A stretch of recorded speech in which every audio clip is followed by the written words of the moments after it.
Hello! Oi. Mais um papo!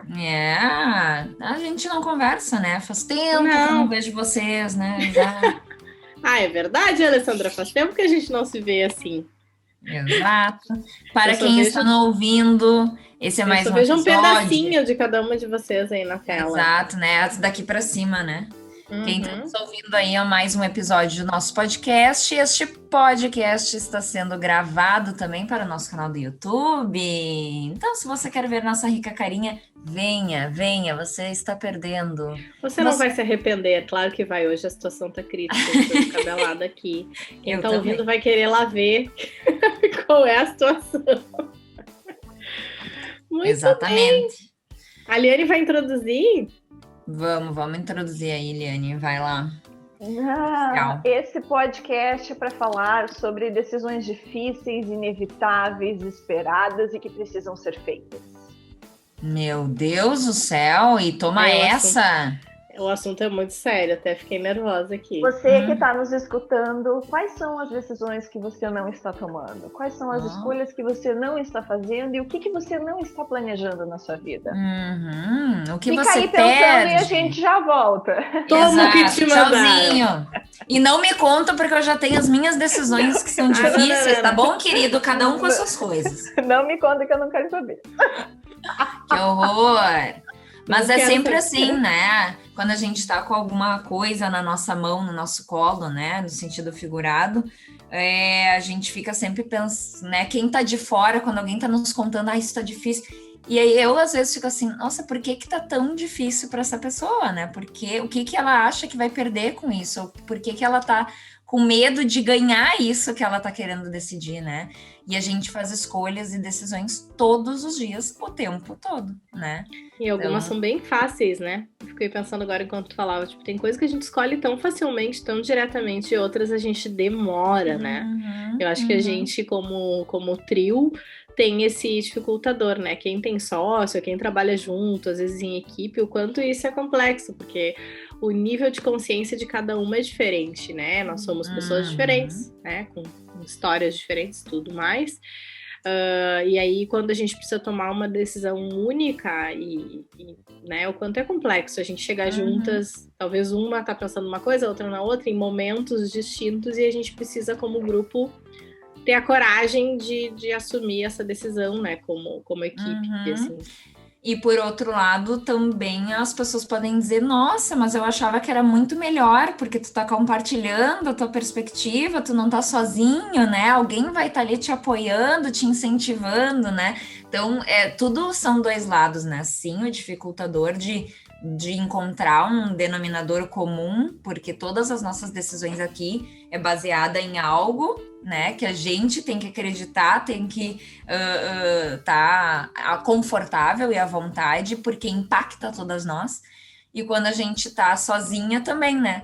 Se eu escolher isso, vai me impactar, e quem que eu vou pedir ajuda? Quem vai estar comigo, né, com a minha mão? Eu tenho uma sensação muito clara, assim, para mim, que várias vezes que a gente tomou decisões aqui e que nós três falamos, não, vamos, eu tava tão tranquila, porque se acontecesse alguma coisa, nós três estávamos cientes daquela perda que poderia acontecer, e o que a gente vai fazer com isso, e tem apoio para dividir e falar, né? Não, e mais que isso, né, Alessandra, a gente discute tanto antes até chegar para tomar a decisão, que já tá tão estressado o negócio que não tem como ser diferente. Agora já foi, a não vou olhar pra decisão trás. é essa e acabou, entendeu? Já.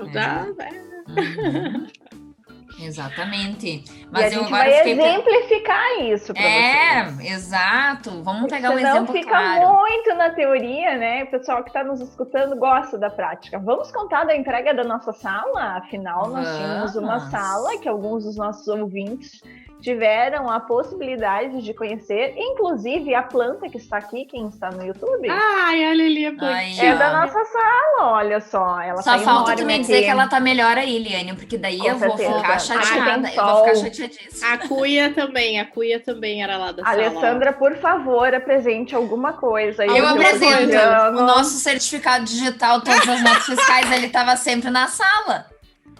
Né? Muito bem, muito Tá sempre bom. aqui do meu lado.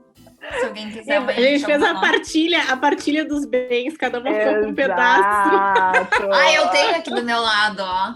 Os nossos decorações. Gente, vamos começar? Ih, começou a sair coisa aqui agora. As cadeiras estão aqui em casa. A Aliane se deu super bem. É verdade. As cadeiras, a mesa, a televisão. Eu deveria ter antecipado essa entrega, assim, para quando eu me mudei em junho. Falando nisso, dia 14 de junho, faz um ano que eu me mudei. Eu fui recuperar essa data, porque eu lembrei semana passada.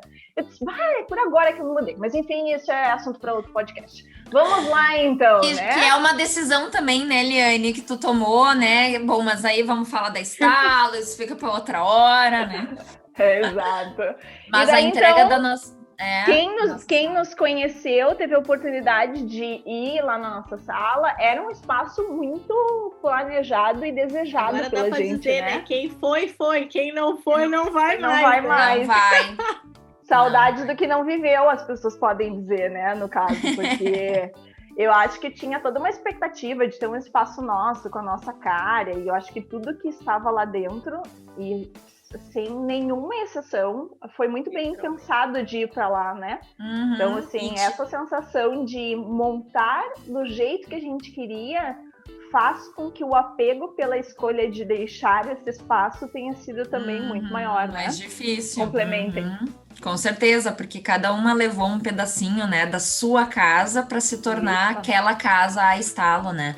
E a gente vivia ali dentro, né? E se dedicava, e limpava, e cuidava.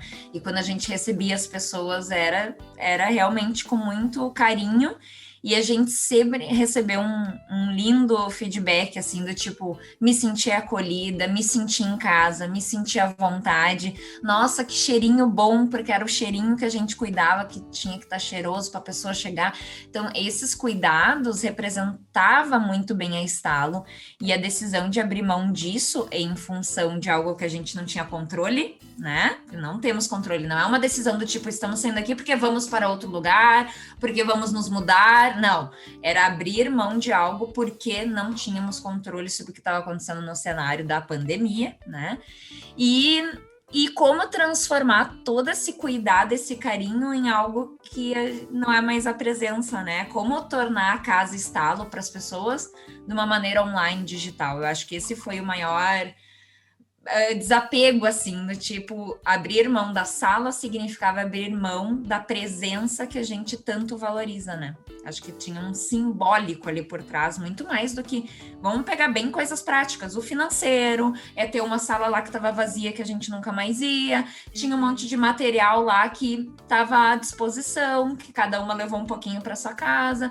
Então, bom, do prático existe o simbólico, e por isso que as decisões são difíceis, né? Porque nos rodeiam disso. A gente parte do prático, né? No sentido de começamos a entender que não fazia tanto sentido mais, né? De forma prática, em fazer um investimento de manter um espaço, dedicar uma energia para isso, sendo que nada, não tínhamos previsão de retorno, né? E o nosso trabalho foi se transformando a ponto da gente não ter a necessidade da sala, né? Mas, ao mesmo tempo, a gente relutou. Eu acho que a gente teve... a gente precisou amadurecer muito essa ideia, né? Levamos aí, 6 meses? Quantos meses, se a gente for de março a novembro? 8 meses, né? Quase que a criança nasceu, né? Quase que deu aí os 9 meses. A gente levou 8 meses custeando aquele espaço com a expectativa de que, né? Mês que vem vai voltar, tudo certo, tudo vai retornar. E as coisas continuavam sem perspectiva, né? Eu acho que a tomada de decisão foi muito no sentido prático mesmo, né? Não só no sentido de emocional, porque se fosse por emocional, a gente estava com a sala até hoje, pelo carinho que a gente tínhamos. não discutiu, né, sobre esse assunto, né? Não. Todos os meses a gente falou sobre isso, né? Entrava mês, fechava mês. E eu acho que teve uma questão assim, né? Nos primeiros 6 meses ali a gente conseguiu ainda negociar o aluguel, né? E daí dava aquela sensação, mas a gente não tá pagando por todo o valor, né? Então a sala tá lá, tá pronta, tá montada, tá aquela história toda. E daí, claro, no momento que a gente começa a pagar para deixar a geladeira ligada, eu adoro essa expressão porque era exatamente isso, né? Era para deixar a geladeira ligada. começa a ter um impacto, porque do tipo, pra que ficar pagando por um espaço que tu não utiliza? E eu me lembro muito de um exercício, e daí eu falo por mim, assim, de querer ir pra sala. Então eu dizia, não, então eu vou ir trabalhar na sala. Vou trabalhar na sala. Já que tá lá, eu vou lá. Me concentro e não sei o quê, e saio de casa. Eu ainda tava morando com a minha mãe, eu me lembro, daí é melhor, porque foi bem difícil o desafio de vir pra casa trabalhar. Minha mãe nunca entendeu o que eu faço, daí eu passava o dia inteiro na frente do computador e ela ficava pensando assim, o que essa guria faz, né? E daí eu dizia, não, gurias, eu vou ir todos os dias de tarde. E daí tu começa, o cenário era desanimador também, né? Tá atravessado por um monte de emoções no meio de uma pandemia, as pessoas saindo um pouco de casa, daí daqui a pouco tu tá te expondo, e eu não consegui manter essa sensação de vou ir, né? E daí cada vez começou, eu me lembro da Cecília também fazer um movimento, não, eu também vou ir, não, gente, vou largar. É que eu acho que teve um período específico intermediário, né? No primeiro momento a gente ficou em choque, todo mundo se fechou e não tinha opção.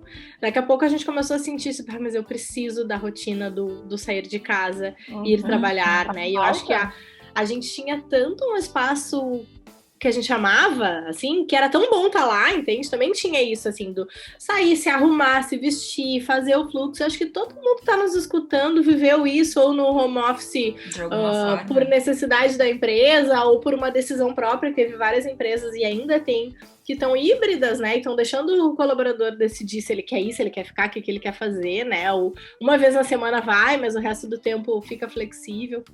E o quanto a gente, com a tomada de decisão na mão, tentou se experimentar e não, peraí, vamos voltar porque tá lá, e meio que para fazer sentido o pagamento prático daquele espaço, né? O financeiro. Eu acho que tinha as duas coisas, assim. Até a gente se dar conta que que o espaço prático não significava que a empresa não seguia, né? Eu acho que tem um viés nesse sentido, da gente se reconstruir tanto, se transformar tanto, de entender que a Estalo somos nós três, né? Não é o espaço, apesar da gente... eu sinto ainda falta, e eu digo claramente, assim, que para mim, o meu escritório aqui, né? Super escritório, não é o meu ideal de trabalho de vida. É muito bom, muito prático estar em casa, levantar em 10 minutos, estar sentada e começar uma reunião e fazer e acontecer. Mas me falta uma energia de socialização, assim, eu sinto falta disso. E eu acho que a gente tinha isso quando a gente tinha o nosso ambiente, né? Então, e é engraçado porque a gente percebeu a história da sala semana passada, né? Que a Ali disse, a gente nunca falou sobre o término da sala, né? A gente nunca falou que a gente entregou a sala. É que a gente não queria falar, eu acho. E oficialmente não. E oficialmente não. A gente não entrou em nenhuma das nossas redes aí, comentamos, né? A gente faz referências à sala. Eu sei que várias vezes eu fiz quando eu tô na semana dos stories, mas não assim. Mas, pessoal, olha só, quem teve aí com a gente, lembra? Não a gente tem acabou mais de entregar e a gente não fez nenhum vídeo, acho que, do término. Eu fiz um último vídeo de despedida. Eu fiz um Reels lá também. Eu tenho um vídeo que eu gravei antes da gente entregar, ainda mandei pra vocês, dizendo, é a nossa salinha, que saudade da nossa salinha. Mas não, né? Posso até botar no vídeo. Foi uma loucura, né? A mudança foi algo...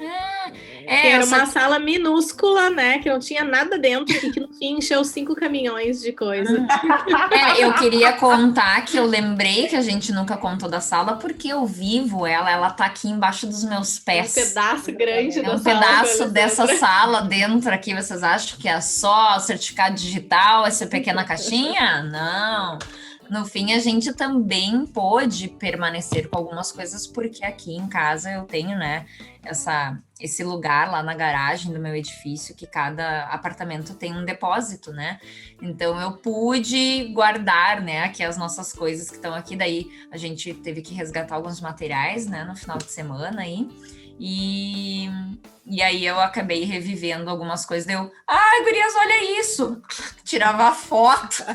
E daí a gente falou nossa, a gente nunca falou da sala, mas é isso, assim, né, mas muita sensação da mudança, assim, do tipo, isso eu vou levar para minha casa, isso eu vou levar para minha casa. A gente ficou muito, até que a gente definiu o que ia ficar no teu depósito mesmo, né, teve muito essa história, assim, exatamente do que tu falou, cada uma levou uma parte sua para lá, né, e daí parece que levar essa parte para casa ainda faz com que a gente tenha referência de tudo isso, né, então é óbvio, cada vez que eu olho pra planta, aqui ela tá melhor porque ela tem sol, né? Só por isso. Lá na sala ela não tinha sol, judiaria, e a gente sabia disso, né? Mas cada vez que eu vejo ela enorme, assim, eu fico pensando, gente, ela era muito pequenininha quando ela foi pra lá, sabe? Olha quanta coisa passou, né?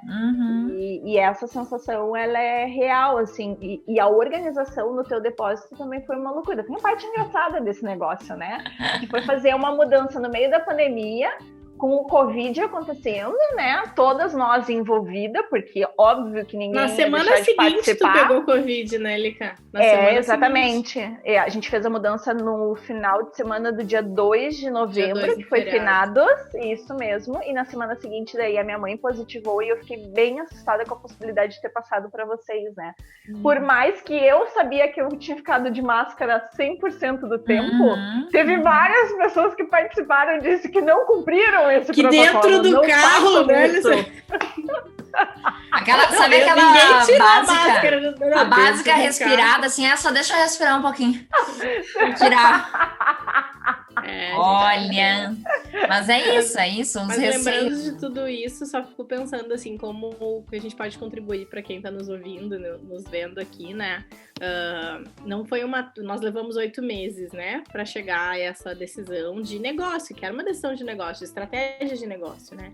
E a gente está fechou um ano de pandemia em março, né? De modelo de negócio adaptado a tudo isso. Seguimos, né? Já estamos aí entrando em junho com esse movimento ainda no mesmo formato, começando a abrir um pouquinho, mas o quanto muitas vezes a gente precisa se respeitar nesse tempo de tomada de decisão, né? Não adianta.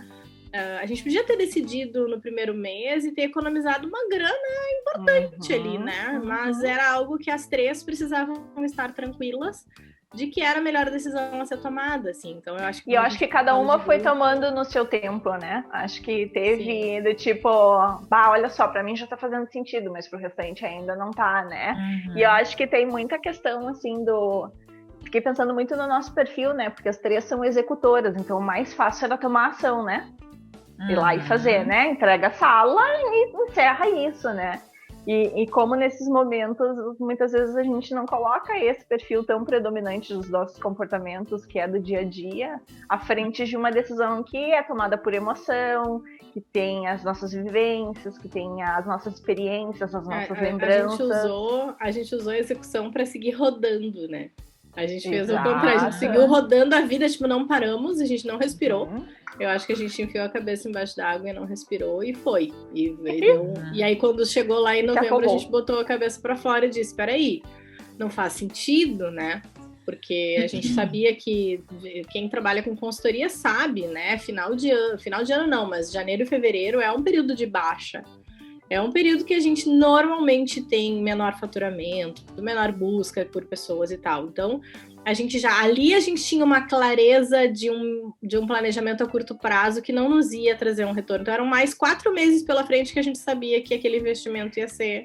E eu gostaria de deixar claro que, independente disso, né, a gente tinha previsão de um 2020 muito importante. Super positivo. Muito importante, a ponto de... A gente fez ainda alguns eventos ali em fevereiro e março. Só por isso que a gente sobreviveu como negócio. E mais do que isso, era tão positiva essa imagem, eu sempre retomo isso, que a gente comprou 10 cadeiras a mais, né? A gente já tinha cadeiras e a nossa sala estava lotando tanto que a gente começou, vocês duas levando cadeiras individuais. E a gente estava começando a olhar, né? A dizer, a gente tem que ir para um espaço maior, a gente não dá, a gente não tem uma copa, porque a gente não tinha uma copa, uma cozinha, né? Quantas coisas. Se você precisa de cadeiras, faça contato com a gente. Nós temos muitas cadeiras. Temos cadeiras, mas a gente ainda tem um sonho de usar essas cadeiras. Elas estão guardadas porque a gente não desistiu do sonho. Vocês estão entendendo, né? Vai tudo melhorar, gente. Vai todo mundo se vacinar, a gente vai voltar à vida, né? Exato. E essa maturação da ideia faz com que a gente olhe para trás e pense... Ai, por que a gente não fez isso antes? A história do podia ter economizado, não sei quanto. Fora. Mas a maturação que nos permite falar assim, né? E também, porque o cenário não melhorou, né? Ninguém sabia que no mês seguinte não ia dar, e não ia dar, e não deu, e não tá dando até hoje, né? Disso acontecer, né? Enfim, então acho que a maturação da decisão, ela é importante, prós e contras, todo mundo tá confortável, dividir esses anseios, porque daí cada uma de nós trazia alguma perspectiva diferente, né? Então essa divisão de ideias também ajudam na decisão, né? Então, se você está acho que vale lembrar uma coisa, tem um podcast que a gente pode gravar, hein? Em comemoração ao nosso primeiro evento online. A gente poderia resgatar, né? Qual foi o nosso primeiro evento online. Foi o recrutamento e seleção. E daí fazer um podcast sobre isso, né? Sobre como é que foi lá, como é que era a turma, quem é que participou, enfim, fazer esse resgate. Porque no meio do vídeo, no meio do podcast, a gente inventa uma coisa nova para fazer. Vocês viram, né? Como é que funciona? É assim. Se a gente entra sem assunto, a gente sai com muito assunto. Isso mesmo. E olha aí, nós falamos um monte, Eliane, nem sabia o que ia falar. Ele sempre diz isso, a gente começa a falar de um assunto e quando a gente vê, a gente falou. Pode falar sobre qualquer coisa. O que vocês querem que a gente fale? Exatamente, vamos abrir uma caixinha. Isso mesmo, muito bem. Isso mesmo. A história é essa, a gente queria dividir com vocês, né, contar da nossa transformação aí como empresa e o quanto é, assim, difícil e ao mesmo tempo também saber que a decisão foi tomada alivia bastante, né, do que ficar com algo por decidir, né, ruminando este pensamento. Então, é isso aí, né, dividam isso conosco mesmo. Se vocês têm alguma coisa que vocês estão pensando em fazer e ainda não decidiram. Exato, não se sinta sozinha, venha com a gente. Um beijo, gente, valeu. Um beijo, gente. Tchau, até a próxima. Tchau, tchau.